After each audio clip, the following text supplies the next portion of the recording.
Grabe ganda ng laban na to guys, matindi. Tingnan nyo pong mabuti ha, inaatake po yung kabayo. So hindi po makagalaw yung basta-basta may mati doon. Kaya ang ginawa po ng white, tinulak yung pawn para pag tinix mo yan, libre yung tore. Pero ito pong white, aba matindi. Kala mo na miss niya yan kasi nag-rook takes d4.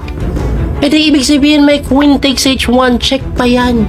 Pero alam nyo ba na pagka king move, matindi ang plano niyan? Kakainin niya po yung tore, may mati dun sa may g7, kaya hindi po madepensahan basta-basta kasi bukod doon, pwede din kainin ito with a check pag kinapture mo yung h6 eh. Kaya ang ginawa po ng black, kinapture na lang po yung bishop.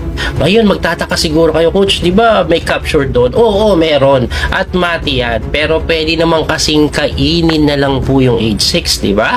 Syempre binawi po yan ng pawn, hindi po makain ito kahit libre dahil mati doon. Kaya ang black dumipensa by playing queen g4. At kung titingnan nyo na depensahan na po yung checkmate, lamang pa ng punyo black.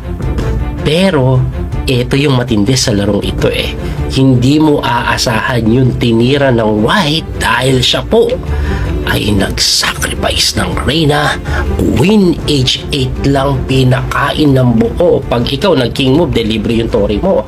Kaya nag-king takes h8, kinapture lang po yan at hinarang yung kabayo, kaso pagkatira ng bishop e5, harang queen, pawn takes, namati po pa nga.